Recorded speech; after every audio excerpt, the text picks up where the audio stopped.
Sekian pemaparan materi yang dapat saya sampaikan, kurang lebihnya mohon maaf. Selanjutnya akan dilanjutkan oleh teman saya yaitu Susilawati. Kepadanya dipersilakan.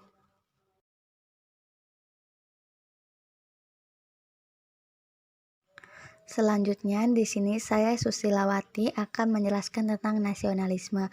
Nasionalisme adalah perspektif atau gaya berpikir cinta dunia pada intinya terletak pada bangsa yang kita pahami sebagai definisi masyarakat secara fundamental, setara dan berdaulat menurut Glenfield dan Ashworth tahun 2005 halaman 250 dengan statement seperti kami rakyat yang menangkap esensi bangsa, yang mana di sini tidak semua ekspresi nasionalis selalu mengarah pada pemisahan karena kelompok yang berbeda secara budaya mungkin lebih suka mempertahankan rasa identitas nasionalnya di dalam negara multinasional.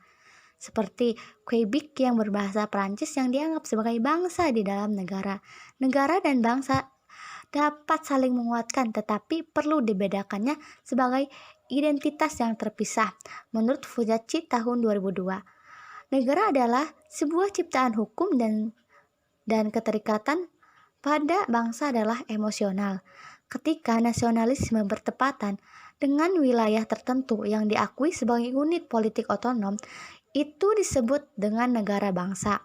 Ideologi nasionalis yang bertepatan dengan sebuah negara adalah di mana di sini sangat menguntungkan karena mereka memberikan negara dengan sumber legitimasi baru dan secara dramatis meningkatkan potensi mobilisasinya dibandingkan dengan struktur negara tradisional menurut Fujachi tahun 2002 halaman 136.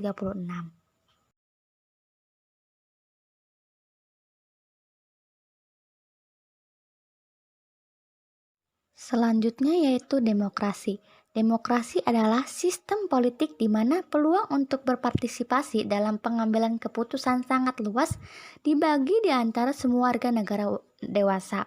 Menurut Dahl tahun 1963 halaman 8, di mana sebuah sistem demokrasi ini memberikan peluang untuk kita untuk mengeluarkan pendapat atau suara kita dalam pemilu rakyat itu.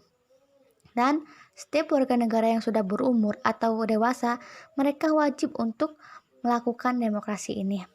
Menurut Markov 2005, berpendapat bahwa ada yang hebat kesepakatannya variasi di negara-negara demokratis dengan beberapa yang dimana memiliki pelanggaran sipil yang meluas, kebebasannya meskipun mengadakan pemilihan bebas dan lain-lain sangat tidak efisien dalam penyediaan pemerintahan, dasar layanan yang mereka sebut demokrasi berkualitas rendah. Terdapat 3 tipe dasar demokrasi, yaitu demokrasi langsung, demokrasi perwakilan, dan demokrasi liberal, dan tidak eksklusif antara satu sama lainnya.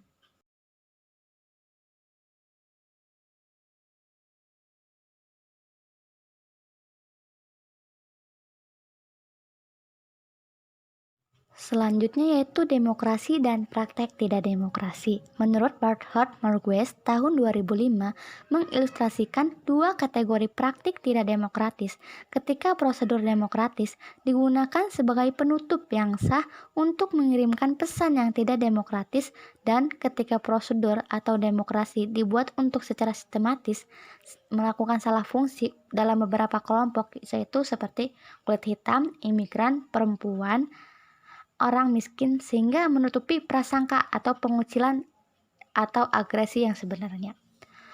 Yang mana fungsi sistematis dan menurut Barthard Margues atau kegagalan untuk memperpanjang mantel hukum itu mudah cukup untuk dimengerti. Contohnya termasuk kurangnya perlindungan yang sama di depan hukum dan kegagalan untuk memberikan layanan seperti perlindungan polisi yang memadai, sanitasi atau pendidikan berpenghasilan rendah dan daerah miskin. Menurut Barthard Margues, menantang sosiolog dan lainnya untuk tidak menganggap ujian ini sebagai inefisiensi belaka melainkan sebagai kurangnya demokrasi. Menggunakan frasa zone Markov tahun 2005, kesalahan fungsi sistematis memungkinkan demokrasi untuk berkualitas rendah yang hanya mempengaruhi kelompok-kelompok yang dirugikan, sementara mereka yang memiliki hak istimewa mengalami semua hak dan keuntungan seperti lingkungan yang aman dan sekolah umum yang berkualitas. Yang mana sini Inggris dan Indonesia dalam kasus pertama Barthard Marquez memperluas mantel hukum terlalu jauh terjadi ketika negara demokratis menggunakan kewenangannya untuk mempromosikan praktik-praktik tidak demokratis seperti mengadakan pemilu untuk membangun rezim yang tidak erating, pornografi anak seperti kebebasan berbicara, tetapi gagal untuk melindungi hak-hak anak di bawah umur dan memasukkan prinsip-prinsip tidak demokratis dalam konstitusi demokrasi seperti hak militer untuk mengambil alih ketika bangsa dianggap dalam bahaya. Menurut Barthard Marquez tahun 2005.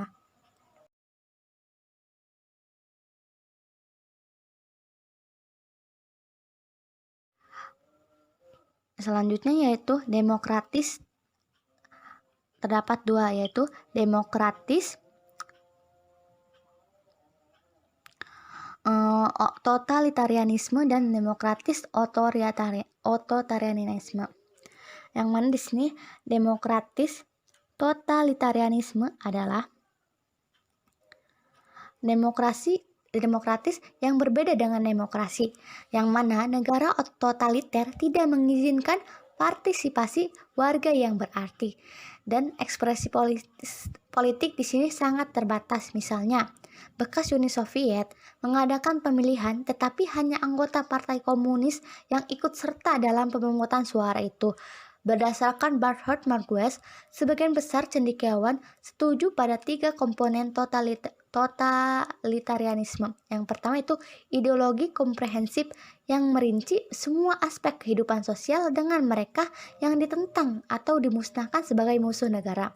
Yang kedua yaitu birokrasi negara yang dikendalikan secara terpusat yang mempromosikan ideologi ini melalui tuntas pengendalian infrastruktur komunikasi dan informasi serta sistem teror untuk mengidentifikasi dan melenyapkan musuh negara. Yang ketiga, partai politik yang dikendalikan negara yang melibatkan partisipasi massa, baik dengan keinginan maupun yang dipaksakan. Sarjana lainnya memasukkan komponen seperti politik tunggal, partai dengan satu pemimpin dan fokus pada ekspansi militer. Barthard Marquez tahun 2005. Terdapat perbedaan antara totalitarianisme dan fasisme, yang mana menurut Barthard Marquez perbedaannya adalah pada tingkat kekejaman yang digunakan dalam mengejar ideologis dalam program dan tingkat kontrol yang dilakukan dengan negara-negara fasis yang memiliki lebih sedikit dari keduanya. Barthard Marquez menggunakan Mussolini's Italia sebagai contoh fasisme karena kurangnya kontrol dengan negara membutuhkan kerjasama dari institusi dan elit yang sudah ada. Yang kedua yaitu demokratis otoritarianisme, yang mana kategori ini mencerminkan derajat variasi dalam sistem politik itu tidak sepenuhnya totaliter atau sepenuhnya demokratis, karena otoritarianisme menempati mediasi posisi atau posisi yang cukup baik. Sementara sistem otoriter memiliki lebih sedikit kendali atas masyarakat daripada sistem totaliternya, yang mana ini tidak berarti dalam kematian dan kekerasan yang menimpa warga negara serta berkurangnya warga negara. Untuk Stefan 1988, ciri yang membedakan antara otoritarisme ini adalah ada atau tidaknya masyarakat sipil atau sipil sukarela dan organisasi sosial yang tidak ada dalam rejim totaliter. Organisasi-organisasi ini hadir di sebuah negara otoriter meskipun dibatasi. Sayangnya, sifat masyarakat sipil ini yang tertekan menghambat negara otoriter dari transisi menuju demokrasi menurut Barthard Marquez tahun 2005. Perbedaan lainnya adalah kurangnya ideologi yang memadukan transformasi masyarakat. Markov tahun 2005 mengemukakan bahwa negara otoriter lebih pragmatis dan pluralistik dalam ideologi mereka. Ideologi mereka juga mirip dengan rejim totaliter. Pemerintahan otoriter juga bergantung pada struktur birokrasi dan teknologi untuk represi warga. Berthold Marquez tahun 2005. Terima kasih, kurang lebihnya mohon maaf. Selanjutnya akan disampaikan oleh teman saya yaitu Karenina.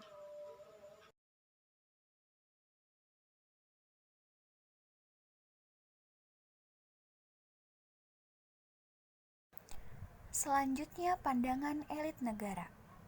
Menurut Alford, pada tahun 1993, fungsi inti negara itu adalah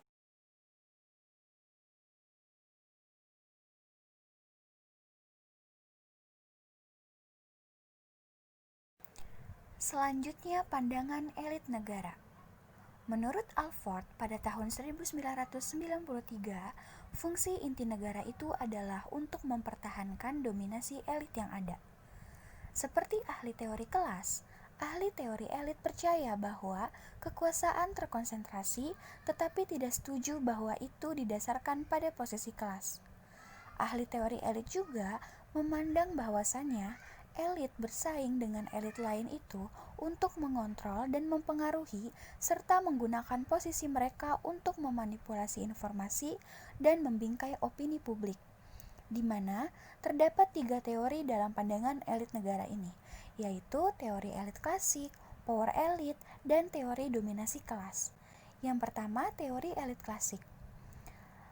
Para ahli dari teori elit klasik ini berpendapat bahwa mereka berfokus pada ide dari seorang tokoh yang bernama Michaels. Sebab menurut mereka, Michaels adalah orang yang paling sosiologis. Dan Michaels ini percaya bahwa perebutan kekuasaan yang sebenarnya bukanlah antara elit dan massa, tetapi antara elit yang lama dengan elit yang baru untuk posisi kepemimpinan. Yang kedua, power elit. Seperti Michaels, para ahli dari power elite ini juga percaya bahwa masyarakat itu dikendalikan oleh elit, khususnya elit kekuasaan yang terdiri dari 3 orang yang saling terkait kelompok, yaitu korporasi, politik, dan militer. Dan yang terakhir, teori dominasi kelas. Domhoff berpendapat bahwa elit kekuasaan terdiri dari kelas atas berbasis korporasi, baik pemilik maupun eksekutif perusahaan tingkat atas. Domhoff mendorong kita untuk mempertimbangkan pentingnya dominan kelas. Namun, dia tidak berpegang pada prinsip-prinsip Marxisme lain seperti keunggulan perjuangan kelas dan alat produksi.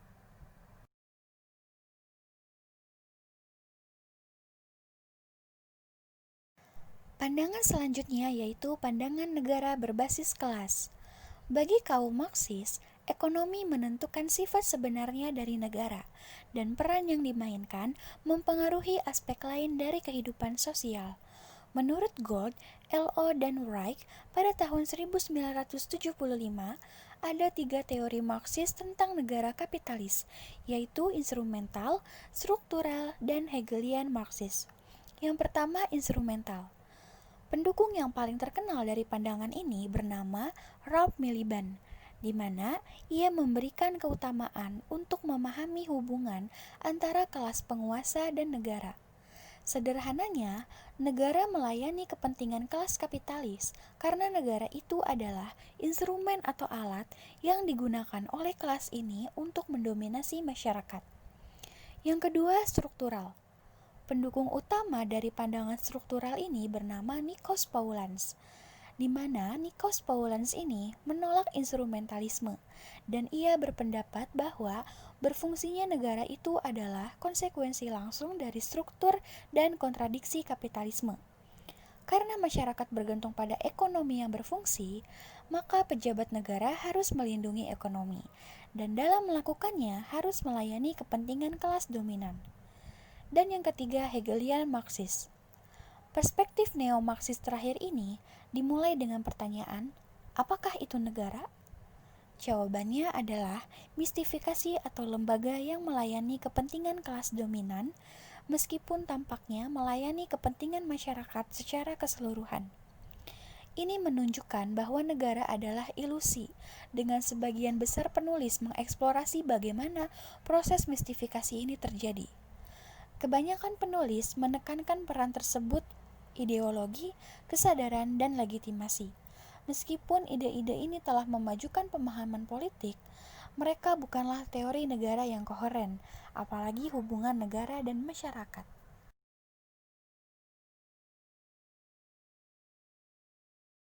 Selanjutnya, teori negara Marxis yang diperbarui. Dalam menjamin teori negara Marxis, 25 tahun setelah deskripsi klasik emas dan kawan-kawan, pada tahun 1975, salah satu penulis asli bernama Clarence L.O.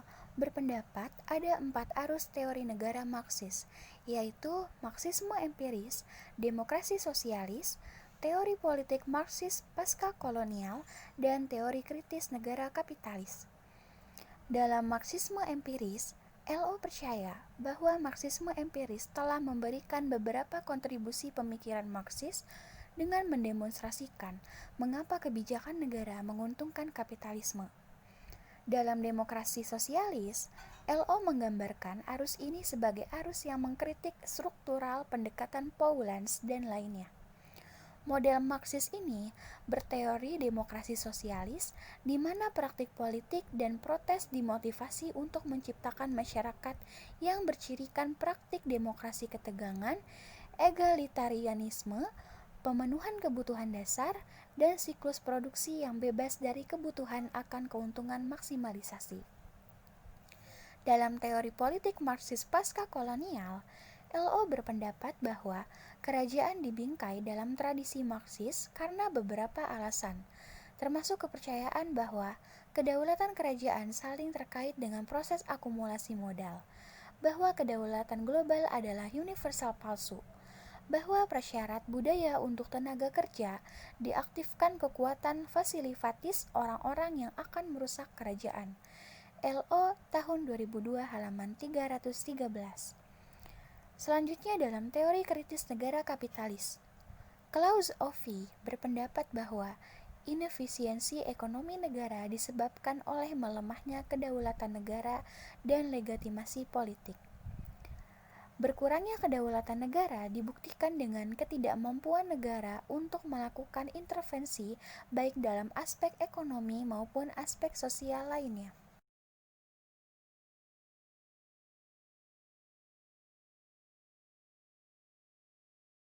Selanjutnya berfokus pada negara bagian. Menurut Skocpol, bahkan perspektif strukturalis neo-Marxis yang mempertimbangkan otonomi relatif negara itu kurang mempertimbangkan otonomi sejati yang diperlukan oleh kebutuhan untuk menjaga ketertiban, orientasi internasional negara, dan organisasi yang menciptakan, memiliki kapasitas bagi pejabat negara untuk mengembangkan dan melaksanakan kebijakan mereka sendiri. Skocpol pada tahun 1985 berpendapat bahwa Amerika Serikat dapat terbukti memiliki otonomi negara terlepas dari sistemnya yang terfragmentasi untuk menyebarkan otoritas ke seluruh sistem federal, divisi kedaulatan di antara berbagai cabang, dan kurangnya struktur birokrasi yang terpusat. Paling yang penting, derajat otonomi negara bukanlah ciri tetap, tetapi bervariasi sebagai akibat struktural transformasi karena faktor internal dan eksternal, termasuk krisis yang memerlukan tanggapan dari elit dan administrator. Selanjutnya, otonomi negara itu mengacu pada ketergantungan atau kemampuan aktor negara untuk bertindak bebas dari campur tangan kekuatan luar. Sekian yang dapat saya sampaikan, kurang lebihnya mohon maaf. Selanjutnya akan dilanjutkan oleh rekan saya.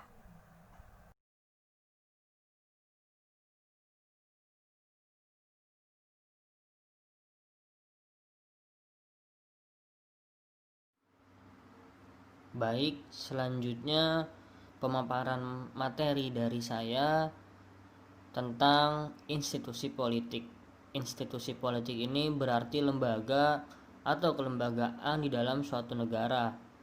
Perspektif ini menekankan baik negara maupun lembaga politik lainnya. ini termasuk faktor sosial, ekonomi, dan ideologis yang memicu pembentukan suatu kebijakan. Orlov tahun 1993. Jadi dalam pandangan ini mengenai lebih lanjut, negara maupun lembaga politik ini ada faktor sosial dan ekonomi serta ideologis, pikiran gitu ya, yang memicu adanya suatu kebijakan di masyarakat seperti itu. Kemudian negara sentris adalah bagian awal. Institusionalis adalah terminologi yang lebih disukai karena lebih kecil kemungkinannya untuk menyampaikan suatu ide gagasan bahwa faktor di luar negara tidak penting. Jadi negara sentris yang berada di tengah-tengah ini yang lebih dominan bagian awal, institusionalis, ini menganggap lebih disukai gitu karena besar kemungkinannya ini faktor di luar negara ini tidak penting seperti ancaman ataupun ancaman dari luar ataupun hal-hal lainnya yang bersifat politik yang merusak ideologi ataupun ekonomi dan sosial di dalam suatu negara ini dianggap tidak penting gitu. Nah, dalam ulasannya tentang pendekatan kelembagaan, Amenta menjelaskan beberapa ragam teori kelembagaan politik. Di sini yang disebut sebagai institusionalis baru atau mereka yang memandang negara sebagai organisasi dan dengan demikian menerapkan teori organisasi.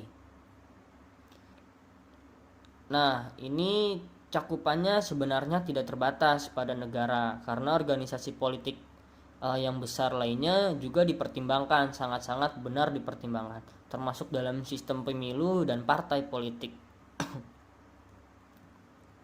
Pendekatan kelembagaan politik lebih menekankan yang berpusat pada negara. Kemudian dampak konteks politik lebih daripada peran dari aktor birokrasi negara. Jadi pendekatannya ini berpusat pada negara.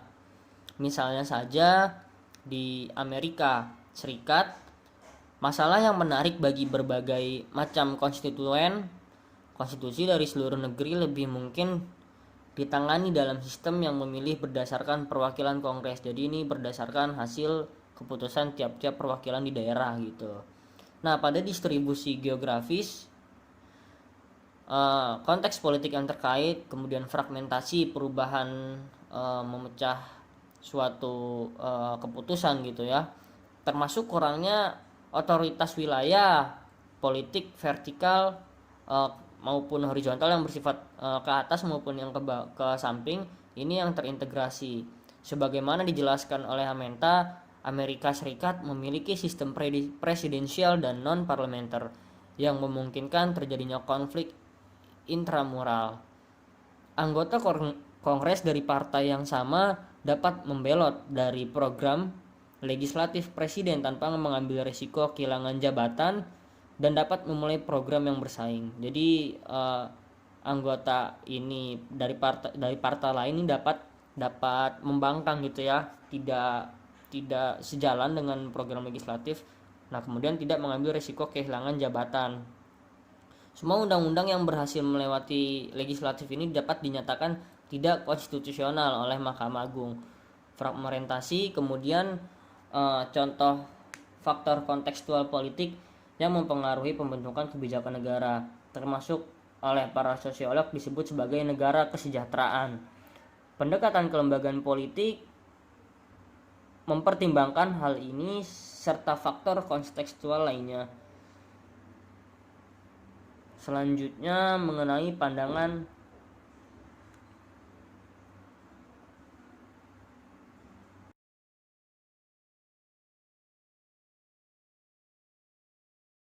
Selanjutnya ini mengenai pandangan lain yang muncul dalam suatu negara. RCT ini rasional teori pilihan memandang bahwa semua entitas, yaitu wujud ataupun bentuk politik sebagai aktor yang rasional.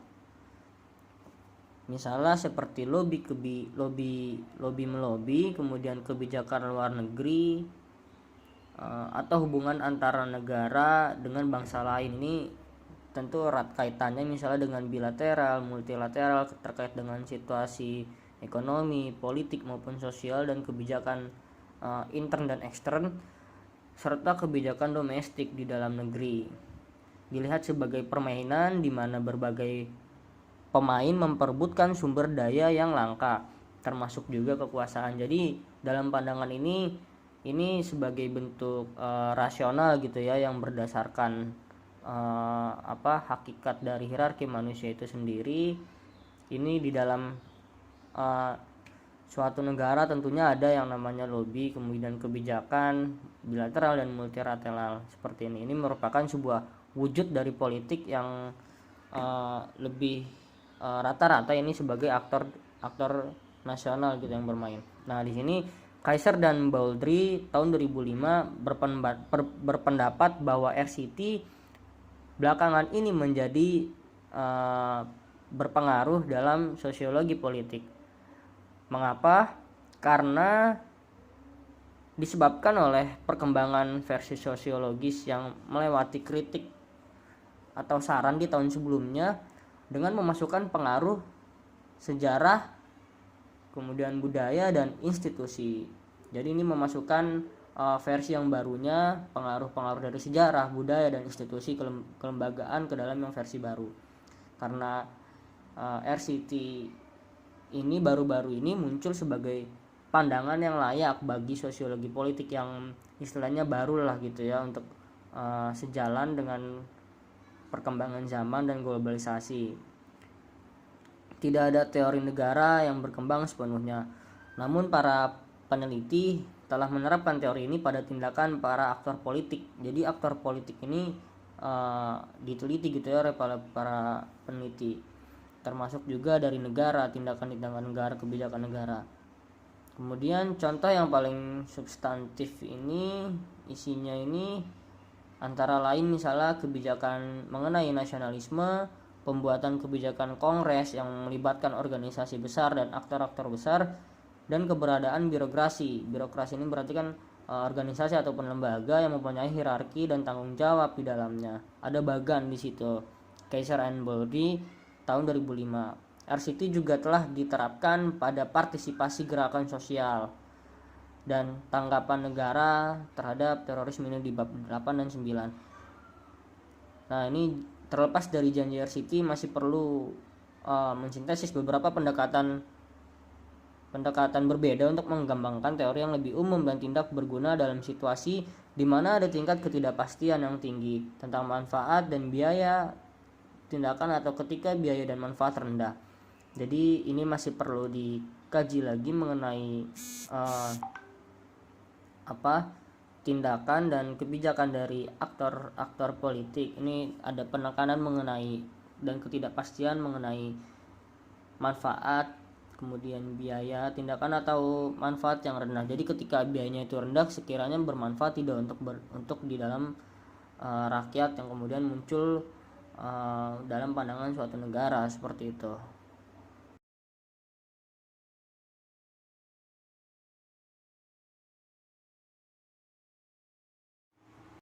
Selanjutnya mengenai postmodern.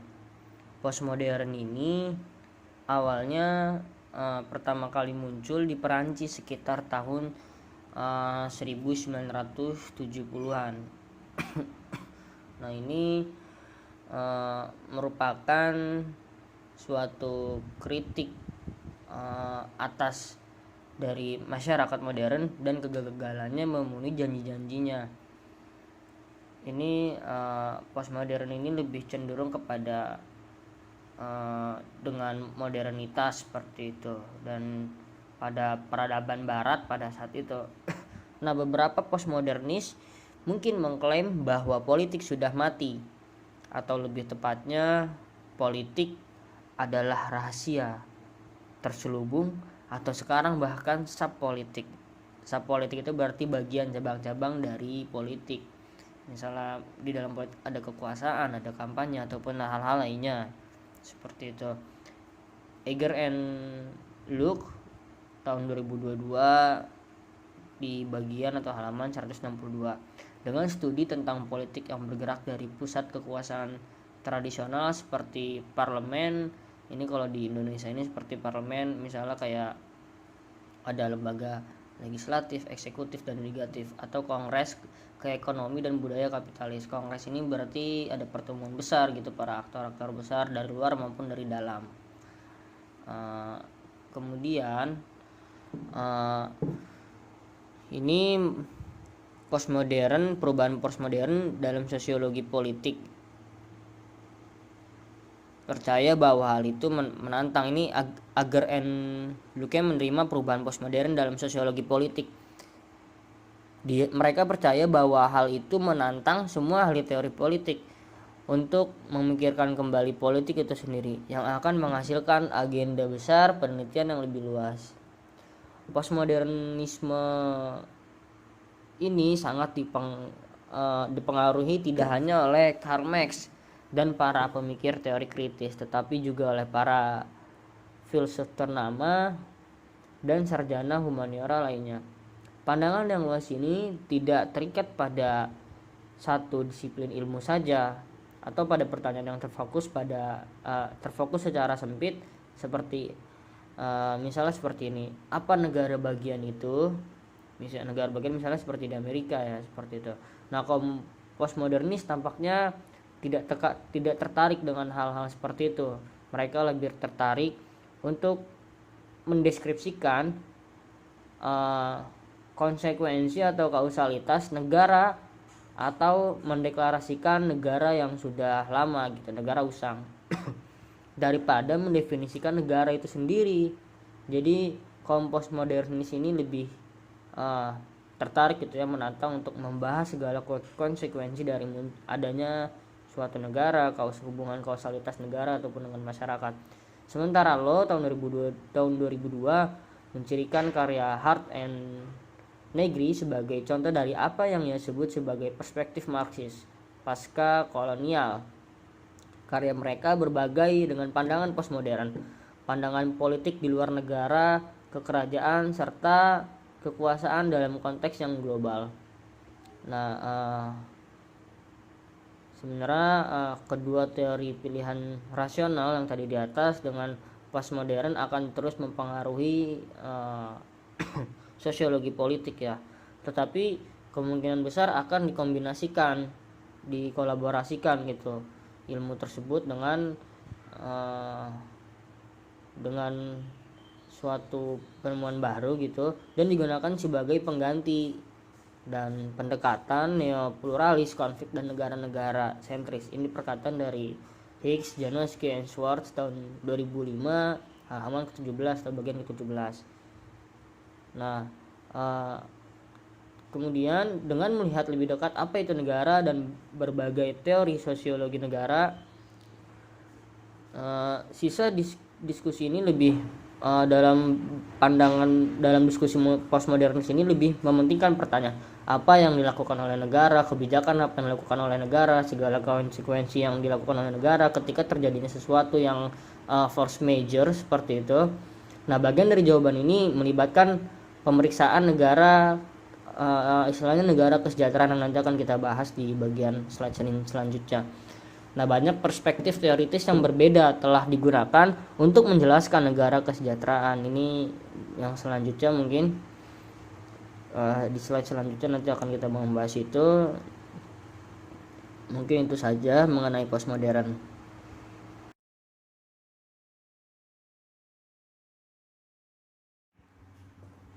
Selanjutnya mengenai negara kesejahteraan. Negara kesejahteraan ini mengacu pada peranan dari manajerial sosial dan ekonomi dari sebuah negara. Ini menurut Melling di tahun 1991 dalam korporatisme negara dan organisasi sosial ekonomi dikendalikan oleh negara. Jadi organisasi ataupun lembaga sosial dan ekonomi ini dikendalikan oleh negara. Titik fokus temunya ini berada di organisasi ataupun kelembagaan yang bidangnya di bidang sosial dan ekonomi, sehingga nantinya negara akan lebih sejahtera. Ini nanti ada jenis-jenis negara sejahtera, ini pembahasannya lebih terkhusus mengenai sosial dan ekonomi. Jenis negara kesejahteraan ini ada liberal, kemudian demokrasi sosial, dan konservatif. Jadi yang pertama ini liberal terlebih dahulu. Kalau liberal itu kan menurut pengetahuan umum atau umum dari kawan-kawan semuanya ini kan berarti bebas gitu ya. Nah ini salah satu contohnya di Amerika Serikat telah menghindari korporatisme dan memilih negara pasar liberal di mana hanya ada sedikit kontrol peran negara atas ekonomi dan di mana terdapat banyak kelompok kepentingan yang bersaing. Jadi kalau di Amerika ini kontrol negara dalam hal ekonomi ini sedikit, sehingga ya, kecuali dalam kegagalan pasar baru negara berperan di situ, ikut turut serta dan andil. Nah, negara bagian liberal memulai program sebagai reaksi terhadap kegagalan pasar dan juga memulai program mereka lebih lambat dari negara kesejahteraan sosial, demokrat atau konservatif. Ini menurut Orlov tahun 1993. Negara kesejahteraan jauh lebih dibatasi, dan dipahami lebih sebagai jaring pengamanan yang ditargetkan bagi yang membutuhkan melalui penggunaan sarana dan prasarana.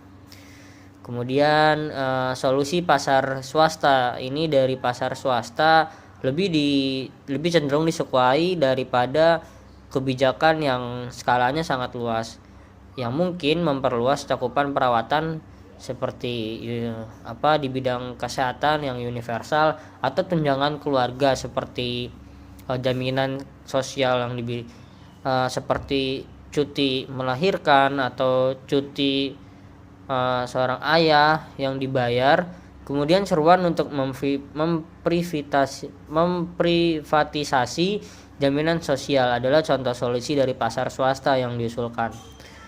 Nah, negara kesejahteraan liberal cenderung tidak mendefamilialisasi atau mendorong pergeseran dari keluarga ke penyedia tanggung jawab yang dibayar seperti penitipan anak atau perawatan orang tua. Artinya negara tidak mensubsidi seperti itu, menanggung biaya penitipan misalnya seperti anak kecil atau orang tua, kecuali ibu sejahtera yang mengikuti pelatihan kerja dari program pemerintah di bidang ketenagakerjaan yang diperlukan sebagai syarat menerima tunjangan. Negara-negara kesejahteraan liberal juga tidak mendukung kebijakan ketenagakerjaan yang ramah perempuan, mungkin seperti cuti melahirkan yang dibayar atau upaya untuk mengubah individu dengan pelatihan kerja atau program lain yang dirancang untuk memastikan pekerjaan penuh bagi orang dewasa. Jadi ini lebih kepada kebebasan dibandingkan dengan dua jenis rezim kesejahteraan lainnya. Nah, selanjutnya ini mengenai demokrasi sosial. Nah, di demokrasi sosial ini negara kesejahteraan seperti yang diilustrasikan oleh beberapa negara Skandinavian adalah contoh negara korporatis yang demokratis. Negara-negara ini memiliki kesejahteraan gitu ya, keadilan dan kesejahteraan juga yang lebih luas, lebih inklusif, khusus dan terpenuhi, dan tidak hanya mencakup orang miskin atau beberapa kelompok lain yang didefinisikan secara sempit, tetapi juga program secara menyeluruh yang mencoba untuk memberikan keamanan seperti misalnya jaminan kesehatan, kemudian jaminan keluarga yang anak seperti itu, anak bersubsidi untuk anak-anak dan orang tua. serta jaminan pendapatan upah kerja. Nah, solusi pasar swasta di bagian ini ditolak seperti itu demi program yang dijalankan pemerintah yang mencakup semua warga negara. Jadi kalau di demokrasi sosial ini solusi yang ditawarkan oleh pasar swasta ini ditolak demi sebuah komitmen dari pemerintah yang mencakup semua warga negara. Nah, ada komitmen yang kuat terhadap kesetaraan gender melalui defamilialisasi atau penyediaan sumber daya eksternal yang berasal dari luar untuk kewajiban keluarga tradisional seperti penitipan anak, seperti itu hak asuh anak, seperti itu. Kemudian tarif pajak yang tinggi berarti bahwa pendapatan didistribusikan kembali untuk mendanai program kesejahteraan sosial dengan komitmen tinggi untuk pengurangan kemiskinan, termasuk rekomodifikasi, jadi pengulangan dan pengubahan di situ, dan ada penyampuran juga, dimodif ulang gitu, yang memaksimalkan kekuatan pasar individu di pasar tenaga kerja melalui jaminan pendapatan dan kesempatan untuk pelatihan kerja dan pelatihan ulang. Jadi kalau di bagian jenis negara kesejahteraan demokrasi sosial ini lebih lebih memberikan fasilitas ruang publik kepada masyarakat gitu, kepada masyarakat banyak. Kemudian yang selanjutnya ini jenis negara kesejahteraan konservatif. Nah, jenis negara kesejahteraan konservatif ini mempraktikkan korporatisme ya, berdasarkan kelas-kelas kelompok pekerjaan, kemudian seperti adanya penambang batu bara yang berserikat atau pekerja dari pelabuhan yang menargetkan laki-laki sebagai pencari nafkah untuk program kesejahteraan sosial. Nah, program ini didasarkan pada keunggulan laki-laki, mungkin dari segi fisik ataupun segi akal, sebagai pencari nafkah dan kebutuhan keluarga untuk menjaga sanak anggota dan keluarganya, baik yang tua maupun yang muda.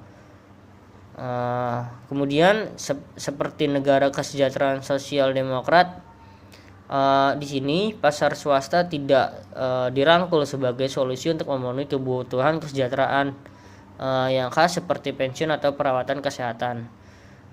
Mirip dengan liberal, ada sebuah komitmen, ada sebuah janji.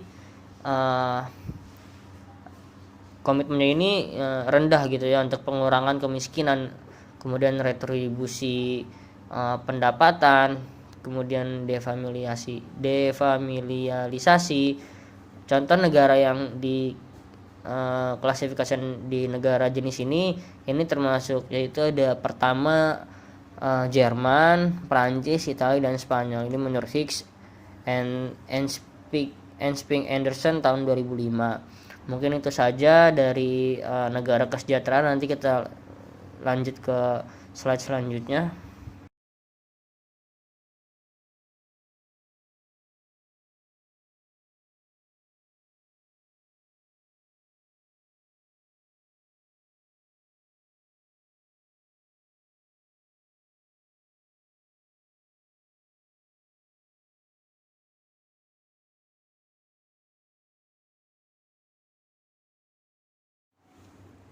Selanjutnya ini di bagian peran ras dan gender. Jadi di sini negara kesejahteraan seperti Amerika Serikat ini memberikan kelonggaran dari kemiskinan dengan mendistribusikan kembali pendapatan negaranya.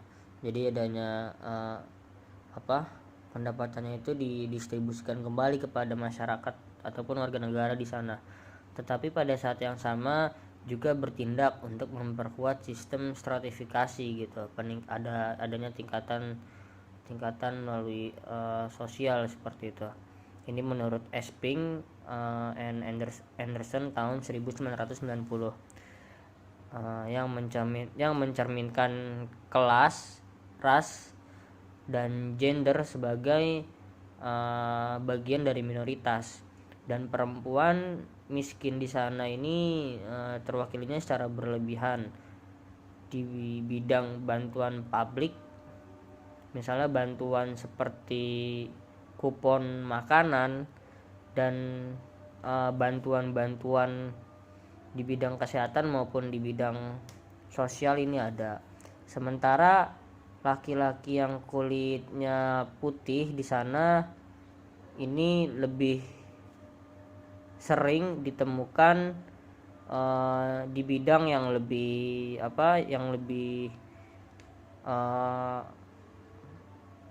terjamin gitu, seperti di bidang asuransi sosial yang lebih dermawan dengan pensiun swasta dan asuransi kesehatan. Jadi di sana yang kulitnya putih ini mendapat pekerjaan yang lebih spesifik gitu, yang lebih dermawan, dan kemudian mendapatkan jaminan jaminan kesehatan dan asuransi di situ.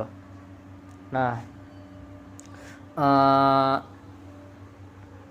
Misra ini tahun 2002 meminta para sosiolog untuk mengeksplorasi, mencari lebih jauh bagaimana sih kebijakan kesejahteraan yang dibentuk di sana, seperti itu, yang di Amerika Serikat gitu. Misalnya beberapa program yang menggunakan uji kemampuan dan kelayakan pendapatan seringkali tidak memasukkan orang Afrika di Amerika sana seluruhnya, atau membayar tunjangan yang lebih kecil untuk memastikan pasokan yang memadai bagi pekerja pertanian yang dibayar rendah. Ini menurut Kuadagno 1988. Jadi orang Afrika di sana yang berkulit hitam ini pendapatan ataupun tunjangannya ini lebih kecil, seperti itu. Nah, makanya para sosiolog ataupun para peneliti ini melakukan sebuah penelitian, kira-kira kelayakan pendapatan di sana ada perbedaan tidak antara orang yang kulitnya putih dengan kulit hitam. Ternyata ada di sana perbedaannya dalam hal pekerjaan. Nah, stereotip gender juga diperkuat melalui kebijakan kesejahteraan. Jadi stereotip ini seperti stigma ataupun pandangan dari suatu kelompok ini bisa berupa negatif maupun positif, mungkin dari rasa kebencian ataupun rasa suka. Ini yang dinamakan dengan stereotip gitu, sehingga mengatakan bahwa gender ini seharusnya tidak cocok, seperti itu, ataupun hal-hal lainnya yang bersifat kontennya negatif. Nah, melalui kebijakan kesejahteraan, karena negara kesejahteraan konservatif hanya menargetkan pencari nafkah laki-laki saja, dan defamilialisasi ini ditolak karena keluarga harus mengurus dirinya sendiri. Ini memperkuat peran gender yang lebih tradisional dari ibu rumah tangga perempuan dan ibu rumah tangga perempuan sebagai ibu rumah tangga dan laki-laki sebagai pencari nafkah, seperti itu. Ini kalau untuk peranan negara, ras dan gender dalam suatu negara ya. Sebagai contoh di Amerika Serikat ini bentuknya seperti ini keadaannya.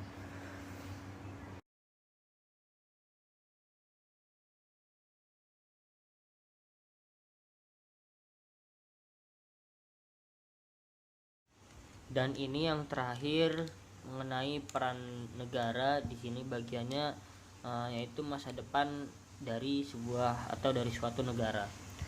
Masa depan negara menyadari adanya era deregulasi ini berarti pencabutan gitu ya, ataupun penghapusan aturan-aturan yang sekiranya menghambat gitu proses, misal dalam bidang ekonomi ataupun politik.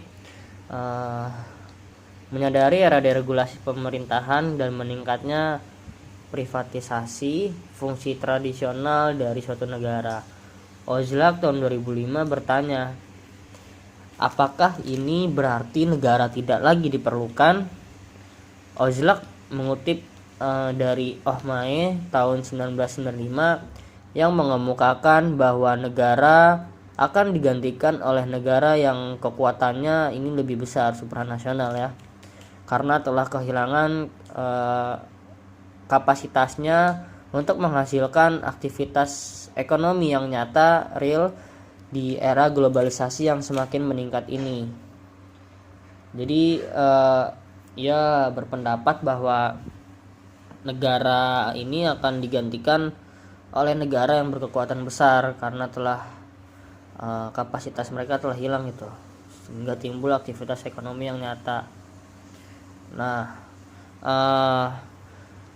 munculnya perusahaan transnasional dan organisasi non pemerintah internasional, mungkin kalau di Indonesia seperti NGO gitu ya, merupakan hasil dari globalisasi yang selanjutnya dapat melemahkan negara itu sendiri. Ini menurut Hayek tahun 2003, Lauder Hadley dan Oliviero tahun 2005.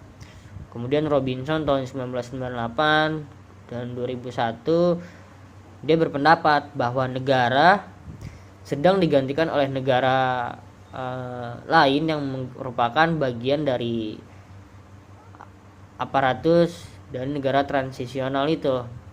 Nah, penulis Empire, Heart and Negri tahun 2001 juga berpendapat nih bahwa entitas wujud dari supranasional ini akan menggantikan negara gitu dengan proses yang berjalan lebih baik, dengan baik gitu.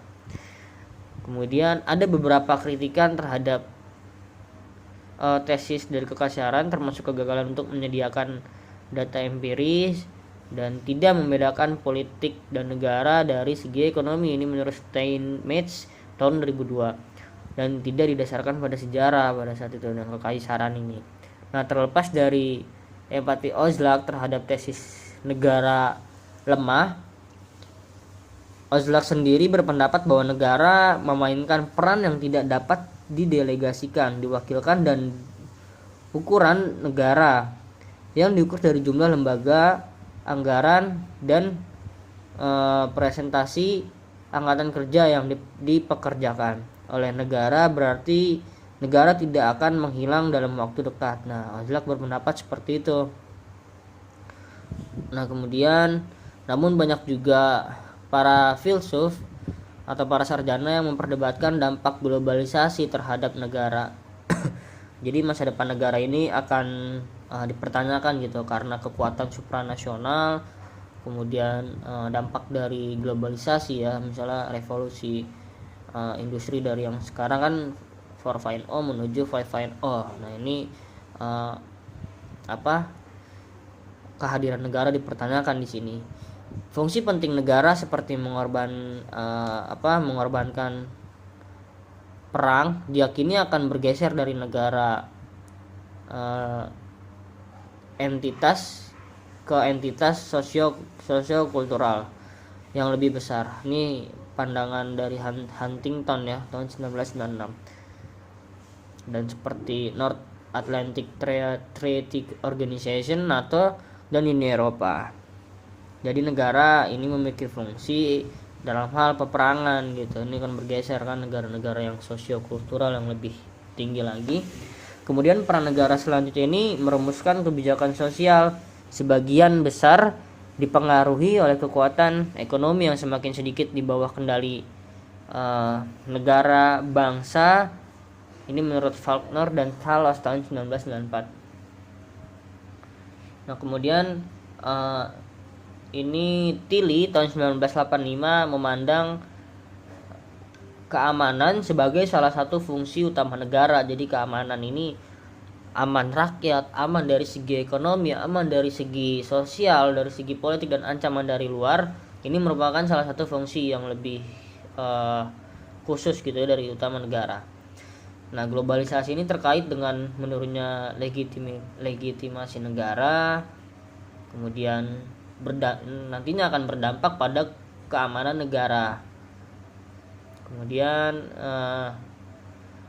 Wallerstein tahun 2003 halaman 65 menjelaskan semakin banyak mereka melakukannya, semakin banyak kekerasan yang kacau, dan semakin banyak kekerasan yang kacau, semakin banyak negara yang tidak mampu menangani situasi tersebut, Dan oleh karena itu semakin banyak orang yang mencabut investasi negara, yang selanjutnya melemahkan kemampuan negara untuk membatasi spiral ini mungkin seperti batasan-batasan gitu ya, wilayah-wilayah. Nah, di wilayah di mana negara sudah lemah, elit nasional